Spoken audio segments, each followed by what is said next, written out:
Yo, what it do, guys? It is your boy, and today's the day. Today's the day I finally post the new series I've been wanting to do on this channel.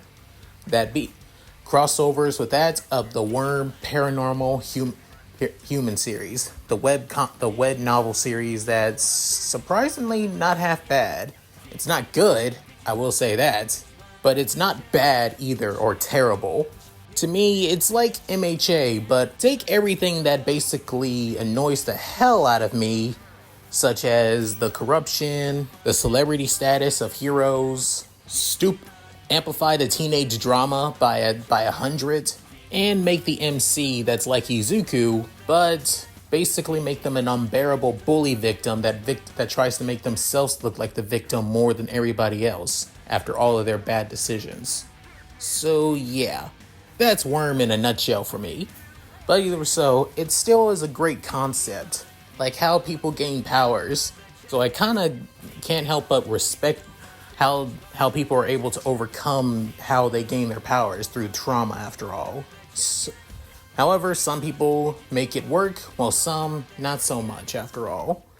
So I decided to tip my own hat. Originally, I made that of a, script on that of the Worm series starting out, but I made it into a gamer fic, just like a lot of other people that do Worm crossovers make them gamer fics. And I don't want to be another statistic after all. I don't want to just be another face among that of Worm stories with gamer crossovers. So I decided to do things that I feel like Worm hasn't done, or if they have been done, it's not in a way that seems good. Or basically, they've either dropped it either way, so I want to do my own hand into it. So, starting off, of the many fics I want to start off for the time being, while putting all my other series on hold, this is The Digital Cape, a Worm crossover with Digimon. Honestly, I feel like Digimon and Worm would fit well with each other, like a crossover between DBZ and Marvel. And yeah, you may think that's crazy, but I'll go into details another time, probably on my community tab why I think that. That aside, this is about my very own personal OC and the story on how he basically changed the world for the better, and how everything was basically laid out for him for greatness, and prevent the world from basically going through oblivion. So yeah. Also, this chapter is probably going to be short because it's mainly that of an introductory chapter to that of the main character and his main goal and plan. So probably don't expect fighting like off the bat with this chapter. Probably in the next chapter, maybe, but after that, not so much. So, with all that said, let's get into this, shall we, guys? Chapter 1: A New Life and Future Goals. In many worlds, there are so many worlds out there that the very idea of multiverse theory is basically a proven concept. And in one of these worlds, otherwise known as Earth-Bed, humanity went through that of a huge change in the 70s. A gold-like entity came down to Earth, and this entity would be known as Scion, and would give a gift to humanity, or a curse, as some people like to call it. This would be known as the parehuman effect, which would gain humanity the ability of superpowers. However, powers are given through that of, horrible experiences, which are known as triggers. The body basically goes through that of intense and overwhelming stress and pain, and because of this, the powers would basically mimic the reason of that stressful event, or it could even be tied to that person's personality as well. Hell, it's not even too far off that some people who trigger also can give their powers to to that of their children or future offspring as well. These people with powers in that trigger are known as capes. Some people use their powers to basically help out others. Since the very concept of superheroes now became a reality. Unfortunately, that made the comic industry basically tank, which is a real shame. I mean, why read about that of superpowered beings when you can basically see a superpowered being basically toss another superpowered being into that of your own living room? You would think that being in a comic book world would be awesome, but in reality, it was nothing but one giant ass nightmare. As that of unfantasy became reality, things began to change. The very concept of power scaling and that of strength, who had more power, basically divided. The governments even made that of superheroes, or rather capes, into that of law enforcement, creating that of multiple superpowered groups for their countries. But it also caused quite a bit of other things as well. Since the emergence of cape powers, disaster after disaster after disaster began to happen.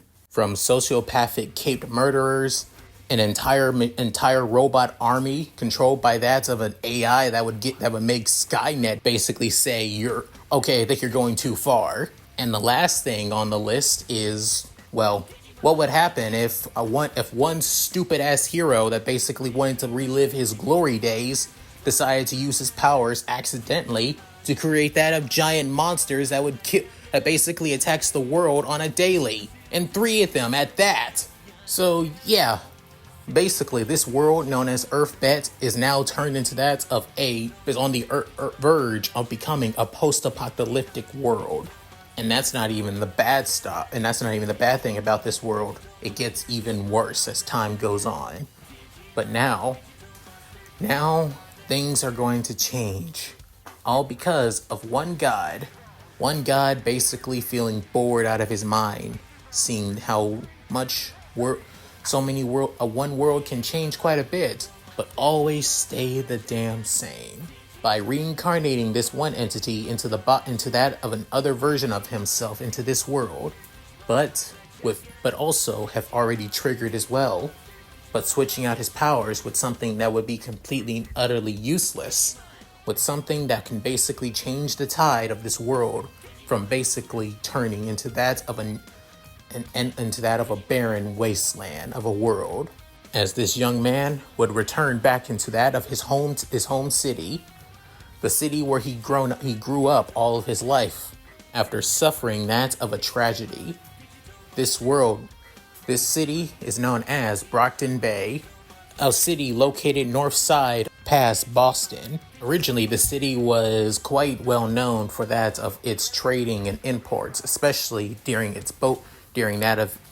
boatyard, which was considered to be one of the best back in that of the north side of the United States. But now, when capes basically became a thing, and the city began to get an influx of villains from every known variety, well, let's just say that the once promising city now turned into that of a wasteland.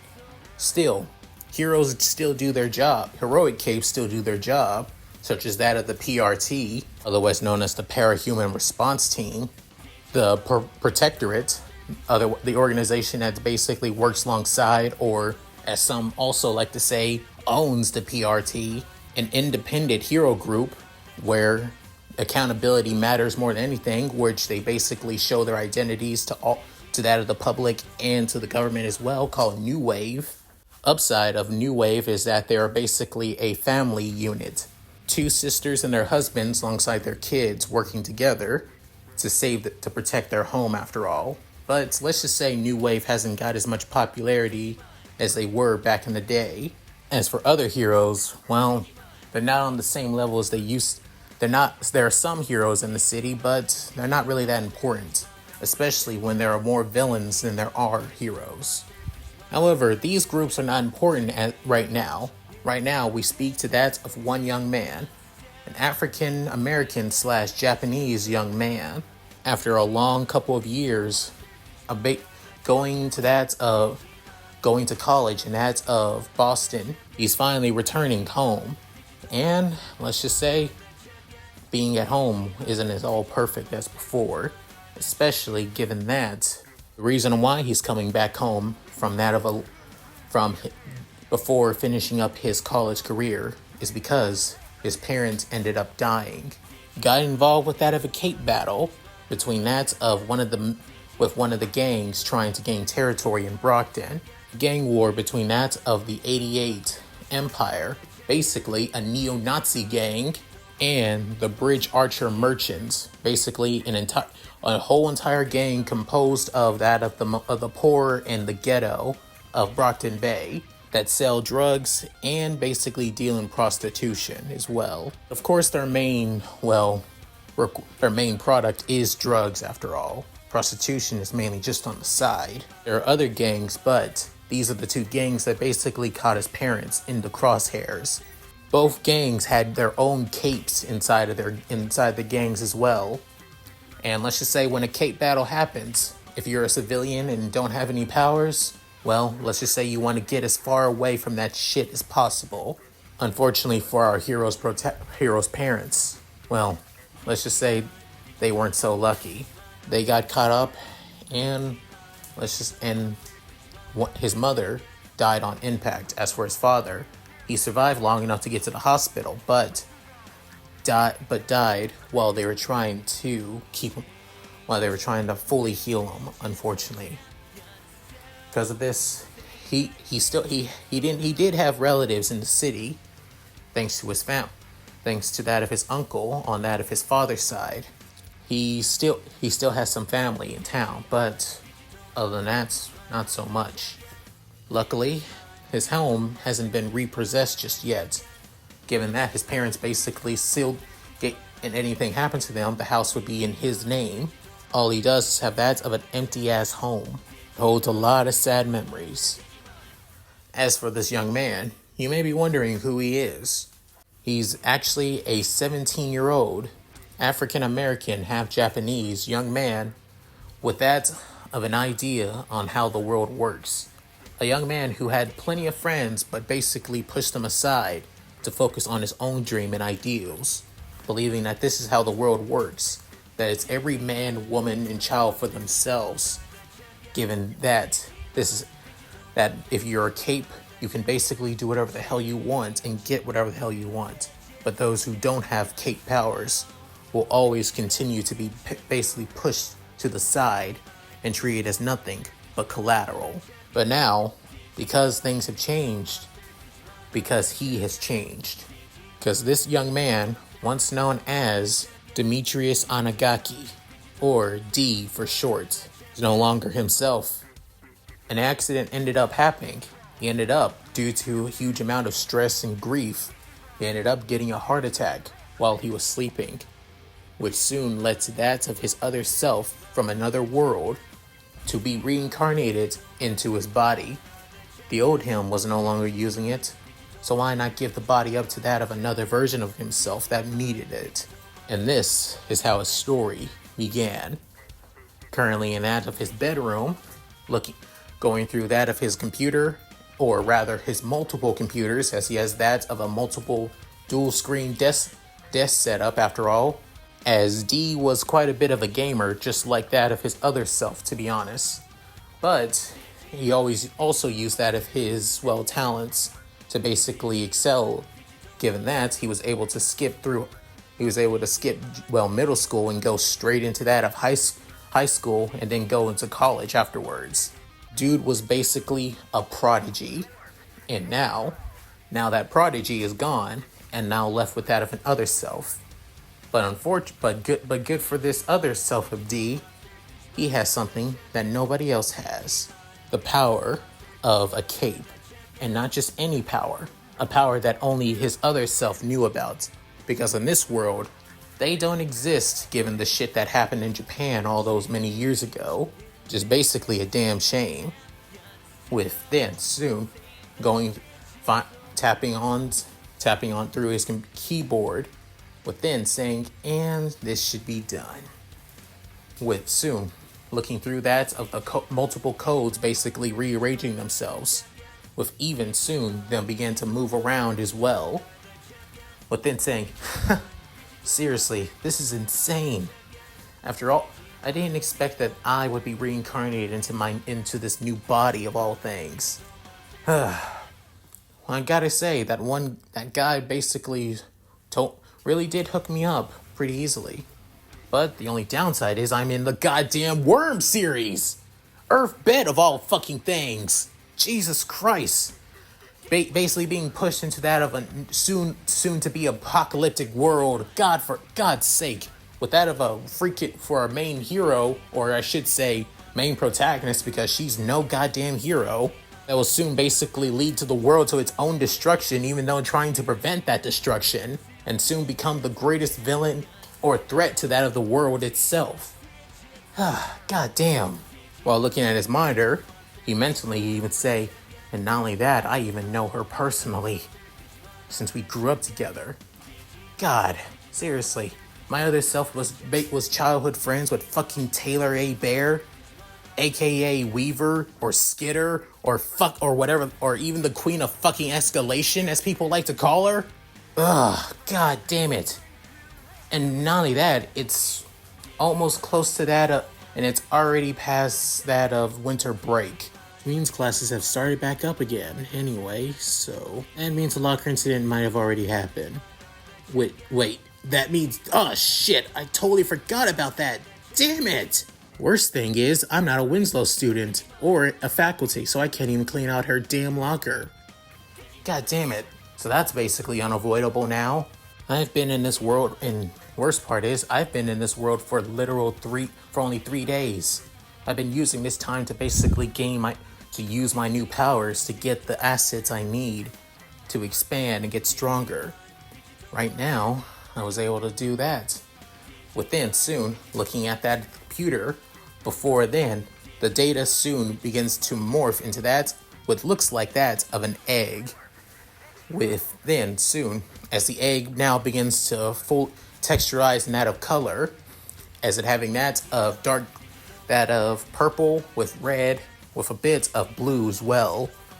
Within saying, this power, not only I was able to trigger, my other self was triggered, but he couldn't handle his trigger, so he basically got consumed with despair and loneliness after losing this world's version of parents of me, and ended up getting a heart attack, which is a damn shame.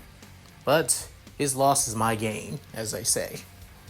But to find out that his power basically allowed him to basically manipulate and basically warp data to anything how he sees fit. Now this basically makes him the ultimate hacker. But hacking alone is basically just, well, too boring. So I figured within soon, as now the data fully materializes as that of an egg on the screen, as he places his hand on one of his monitors, within saying, why basically just hack into anything you want when you can basically create things from data itself? In simpler terms, within soon extracting that of the egg out of his monitor, within soon in the palm of his hands, showing that of a giant egg, as then the half African American, half Japanese teen can help but smirk, saying, I have the power to create Digimon with the palms of my hand and a keyboard at my side. This is amazing. So goddamn amazing. And the best thing is, within Sue entering in that of his bedroom, being that of a red dinosaur with that of sharp features, saying, hey boss, I'm back. I brought you the things that you wanted. It's pretty hard to basically make stuff with claws for hands. Saying, it's alright, Guillaume X. Thanks for the help you could do. Place the breakfast on my bed right now. I'll get in a bit. Saying, okie dokie, boss. With then placing the breakfast on that of D's bed, before on that of his second monitor, Soon that's of a pixelized entity that looks like that of a yellow fox soon appears. With then soon he couldn't help but smirk before saying, Renamon, you came out? You just finished up? But then soon seeing that of a text box in the bottom saying, yes, master. Good. Were you able to get to that of, Brockton Bay General Hospital? Within the text saying, yes. It seems like she was just admitted that of several hours ago. We're already trying to treat her now as we speak. But then D couldn't help but smirk saying, good. Very good. Look, Taylor basically becomes a villain because of her bad experiences with not only that of the leader of the ABB, Lung, but also her bad experience with fucking Armsmaster, that basically Iron Man / Batman knockoff. Soon to let her being that of a rogue villain and joining up with that of the Undersiders. The Undersiders aren't really much of a bad team. Hell, they're basically the only team that basically cleans up this whole entire fucking world. But if they weren't under that of Coil's damn thumb, then maybe I can basically work with them. Plus, it isn't just Taylor I know. I also know that of Gru, aka Brian. Actually, there are so many people who would end up becoming capes and parahumans, besides just Taylor.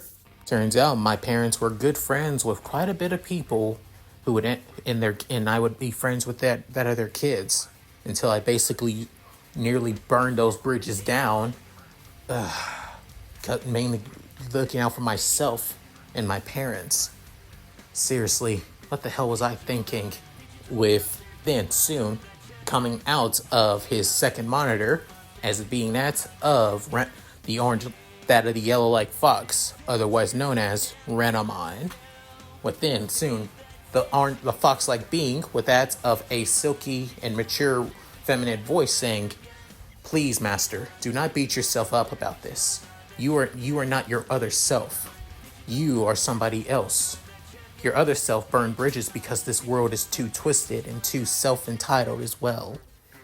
Even though it's basically on a time limit.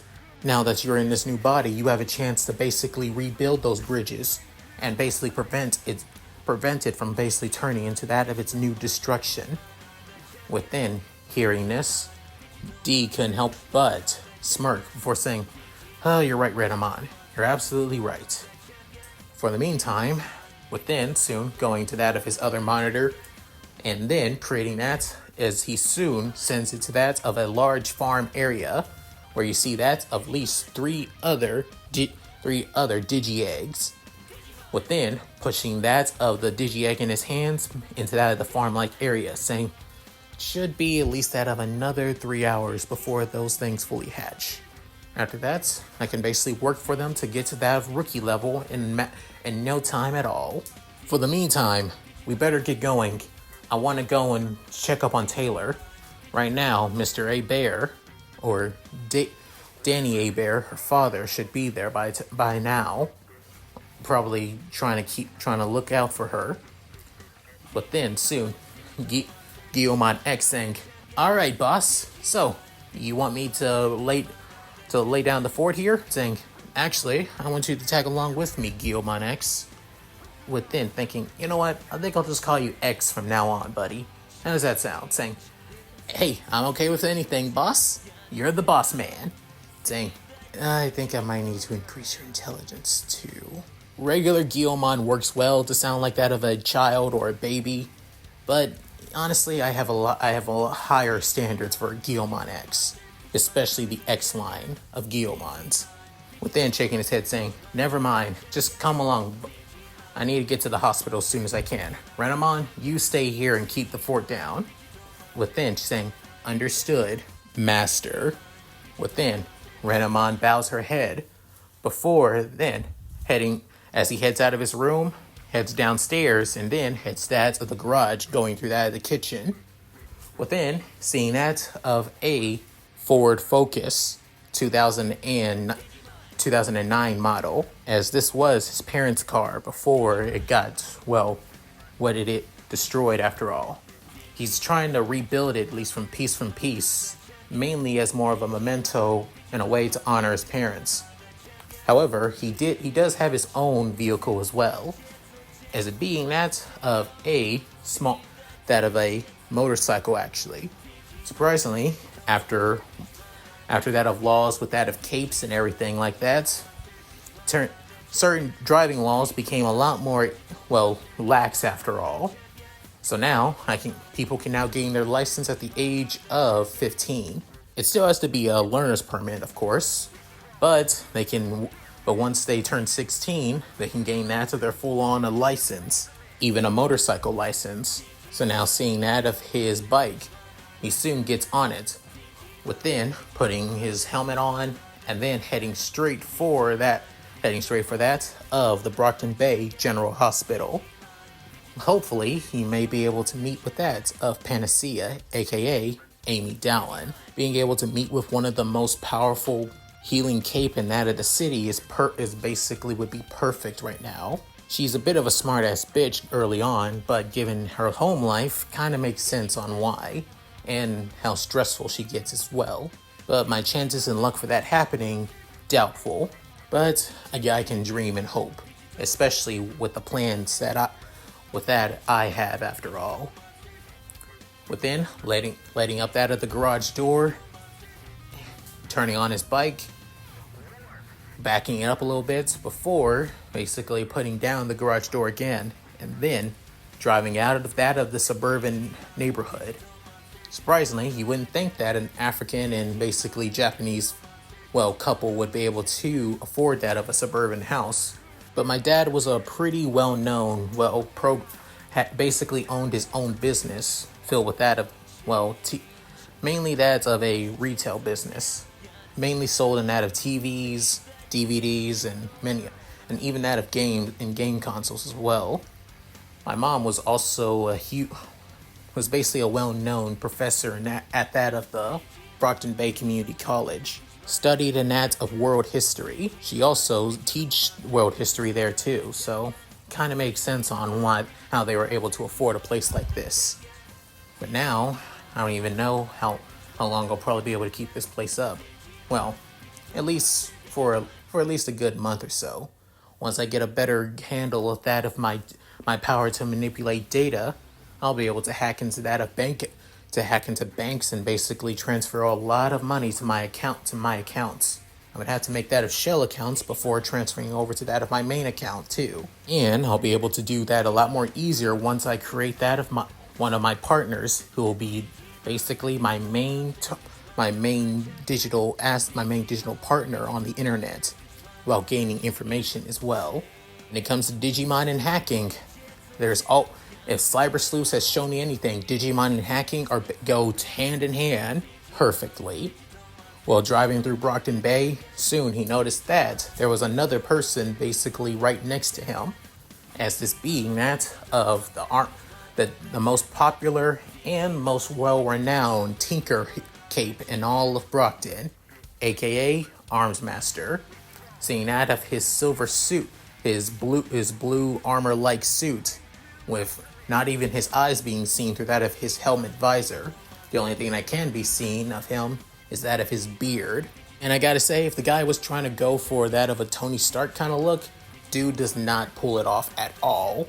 As I give the guy a look through that of my helmet, as he also gives me a look too, with one that doesn't even seem that interested, or it could be that of a look of don't try something, punk. However, I try not to focus too much and just wait until that of the light turns green, as the hospital is just on the left after all. With that, soon the light finally turns green, with Armmaster going straight and me turning to the left.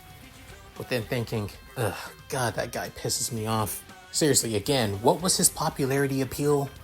Heading into that of the parking lot and heading into that of the ground floor of the hospital. As I go to that reception desk, as the nurse basically there is working on that of her nails instead of, figuring out that I'm basically right in front of her, before I tap on the desk, within saying, sorry, how can I help you? Getting a better look at her, her wearing that of a typical nurse, outfit and everything, with However, what stands out the most is that she isn't half bad looking. Light, light brown hair with that of brown eyes, of course. But even so, she's kind of one of those, well, arrogant ass nurses that got through their job, that's lazy at their job and probably does some things on the side to make sure to keep it. Before he clears his throat saying, "Hello, I'm friends with that of Taylor A. Bear. I heard that she got into that of she was transferred here in the hospital a few hours ago. Could you tell me what room she's in?" Saying, "Oh, right, she's in that of room 300." Saying, "Thanks, but you can't go in there just yet. She's currently meeting with that of one of the PRT agents, actually." Within, soon hearing this, saying, "Is that so? Well then, I'll still probably go and check on her. I'll just wait until they're done." Saying, "Wait, please, you can't." I said, "I'll just wait until they're done, miss." With then, giving off that of a menacing smile. Within, she couldn't help but gulp as well, before just sitting back down, saying, "Just focus on filing your nails. That should be more important than trying to do your job, right?" After giving off that snarky remark, D couldn't help but laugh. Before then, getting into the elevator, but soon he couldn't help but look through his phone as Guillaumon X began to message him. As the message basically saying, "That was pretty mean of you, boss. Why would you basically being so rude?" Saying, within telling X without even typing anything down, saying, "Because X, people like that really piss me off. People like that basically use their own body or manipulate other people to basically get as far as they can in life, to the point that they don't care about anything else around them, even basically willing to just coast on their damn job instead of work harder to get to something better. Back in my own world, I tried my best to basically make something of myself, and yet no matter how much I tried, I always come up short. But even so, I didn't let all those bad setbacks basically continue to hold me back. I continue to try and strive forward and strive even more. So, even so, I still continue to strive for a better tomorrow, especially what I have for plans for this world." And Taylor A. Bear, aka Future Skitter, Weaver, or the Queen of Escalation, is on that job. With then soon getting off the elevator and heading to that, and on that of the third floor, going through that of the hallways. Before then seeing that of two PRT agents outside waiting in that of Taylor's door. Then saying, "So, here they are." With then saying, "Like I said, I'll wait it out at least a little bit here for a while. Until then, probably should be at least that of a good 10 or 20 minutes. Shouldn't be too long." Leaning back on that of the wall, with one of the PRT agents noticing that of D, as surprisingly, seeing that of D, he is besides having that of the dark skin tones of an African American, his face seems more Asian after all. However, what also stands out the most is that of his large, spiky fro, to be honest. It's still weird on how he's able to fit that of his helmet through that of his afro, to be honest. But even so, he's able to make it work. Probably uncomfortable as hell, but still. With him getting on that of his phone and decided to play a little bit of games. Surprisingly, he still has a smartphone, given that Worm takes place in that of 2011, and smartphones were pretty damn expensive back in the day, especially with iPhones too. But I'm guessing since this is most likely an AU world, technology, especially around that of cell phones, must have advanced higher than usual, which I'm not complaining. Within soon, seeing that of the PRT agent about to leave, and soon somebody coming out of that of Taylor's hospital room, as it being that of a woman in a green militaristic uniform, wearing a mask and a bandana. This being one of the PRT's golden gooses of Brockton Bay, Miss Militia. With seeing her coming through that of the hallway, alongside that of her agents, D decided to walk to Taylor's room as well, seeing that they finally leave. With then walking past that of Miss Militia, With Miss Militia, she internally thinking, what? I should have... No, probably not. Best to keep on moving. As she continues walking, part of her thinks that maybe she should have stopped D, but decided not to. She came here to do what she needed to be done, and that was basically, well, talk to Taylor A. Bear. Simple as that. It's PRT, well, protocol to deal with that of incidents that happen at that of a ward school just in case. Winston is basically the school where one of their wards, Shadowstalker, attends after all. Miss Militia was also to see if the girl ever, well, triggered, given that the incident that she went through did seem quite, well, triggering eventing, but even so, it seems not. After come to this realization, she soon internally thinking, better file my reports and head back to the rig. It seems like this was truly a waste of time. After thinking that, and entering that of the elevator, she soon heads back down to that of the lobby room before leaving the hospital.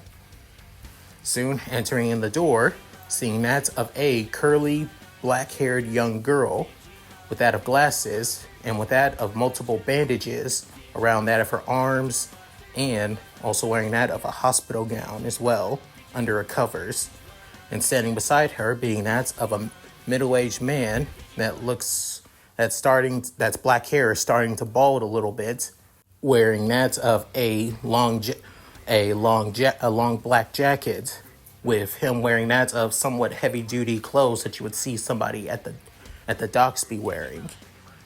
As on the surface, he looks like he's, well, worried for his daughter. However, when you look at his eyes, look deep into his eyes, you could tell that he is a man that's already reached his limit. This being Taylor's father, Danny A. Bear.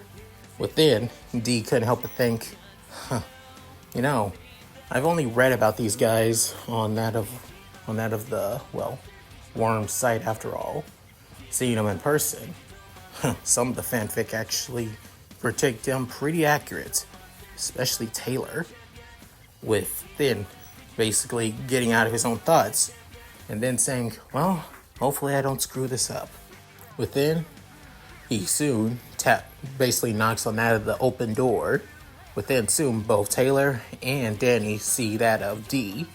Within soon, Taylor saying, who are within, looking at that of the African-American Japanese man, she couldn't help but say, wait, D? Within, Taylor, D saying, yo, glad to see that you still remember me. I mean, my parents' funeral was about that of, well, 3 weeks ago, so I would be surprised if you forgot about me already. With then Danny saying, Demetrius, hey, good to see you again. With then saying, likewise, well, Uncle Danny, but I gotta say, I was shocked to hear that Taylor was in the hospital, actually. Within soon, Taylor saying, how the hell did you figure out? Within soon, looking at her dad saying, I didn't tell him, sweetie. When I found out that you got here, I would have, you were the first thing on my priority right now. With then soon, D spoke up saying, oh, actually, I came to the hospital because I had to go through that of mandatory therapy after all, losing both my parents. With then soon, hearing that, both Danny and Taylor were shocked. But then, as this is basically a lie that Danny basically created to have an excuse on why he came to the hospital to see Taylor, with then saying, it's mandatory therapy. I have to take it for at least the next, 5 months until it's mainly it's for the government to make sure that I didn't trigger, or if I am about to trigger, that I have something that will prevent it from happening. That's all. With then hearing that, Taylor couldn't help but have her eyes widening, saying, you could have triggered? Saying, stressful situations, what about you? Did you? Within soon, Danny saying, thankfully no, my little girl hasn't triggered. With then hearing that, Taylor couldn't help but grip her bed sheets for a bit, as as internally, D couldn't help but smirk, but then saying, so she did trigger.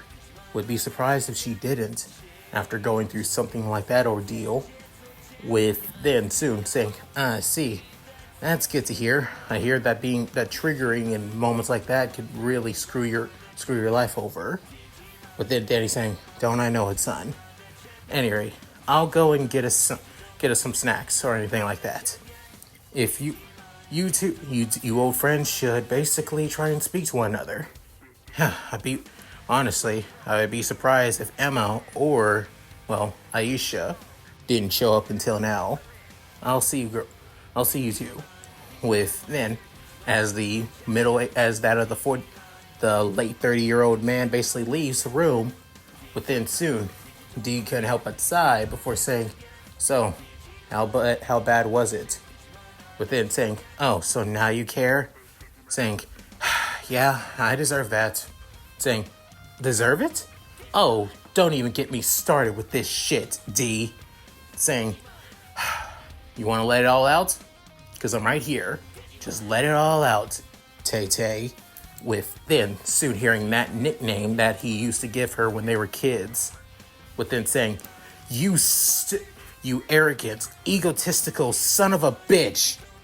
You basically abandoned me. You and Emma.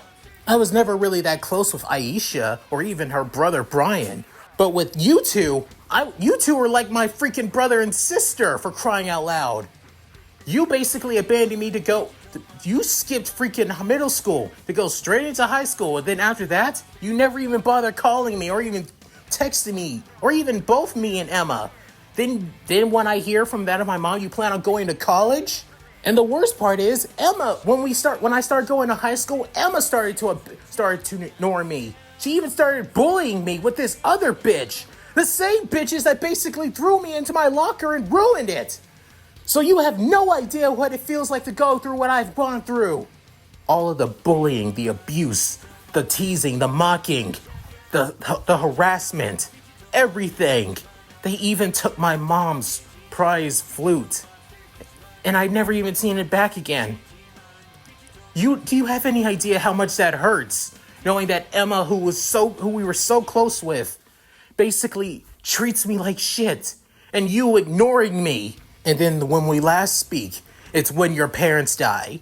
Yeah, you might have been here when my mom died, but you didn't even give a damn that much. So why? Why do you care now? Why do you worry about me now? Answer me, D. Fucking answer me, you piece of shit! With then soon seeing that of the tears coming down from that of Taylor's eyes.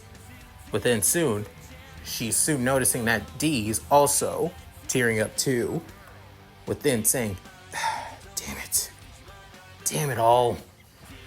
As then taking a seat on the other side of her hospital bed. With then saying, look, honestly, you're right. I'm a horrible ass friend. I'm no different from fucking Emma. I may not bully you, but I basically abandoned you when you needed it the most. I'm not gonna fucking lie about that. I'm a piece of shit. And you deserve to hate me as much as you want. That's the fucking truth. You wanna know why I basically ignored you? Is when I basically found out that I could skip middle school and go straight into high school, I thought I could use this opportunity to basically make things better, make the world a better place, since I'm so smart to basically skip an entire school grade after all. You know what it was like to be in high school? No, and yet nobody, and you were 12 years old. Nobody took you fucking seriously. Nobody treated me like I was an equal or a pair. They treated me like I was a goddamn burden, or I basically got in by special treatment. That was my entire fucking life at Arcadia Bay, after all. And even when I got scholarships to Boston University, it still didn't mean a damn thing. People still thought that I basically got in by special treatment and not my own smarts. It was at this time I basically realized that it's the strongest of the fittest, that you had to be the one to be the best. People are going to put you down and continue to look down on you if you didn't have power. So I decided to put that aside, decided to put my friendships aside, my kindness aside, just to achieve my own dream and my own wants. That's what I wanted. And you could say this is making excuses for myself, but I'm not. I realized that what I was doing was basically becoming something that I didn't want to be. I was becoming something that I thought that I had to be just to survive. And now I basically pushed aside all of my friends that needed it the most. You, possibly Emma, Aisha, and maybe even Brian too. I pushed you all aside because because I just thought that this is how the world works. Pushing people aside and pushing them down and making yourself feel better. As long as you are up top, that's all that matters. That's how I've always believed that the world should work, and that it did work like that. But I was damn wrong. So damn wrong, especially after losing my parents. I now understand that pain. Understand what it's like to basically feel alone when you push so many people aside. You have nobody else in your corner or with you. Within hearing this, Taylor can help say, D. Within saying, like I said, you don't need to, forgive me or anything like that. Like I said, you have all the right to hate me. But I just want to say I'm sorry for abandoning you.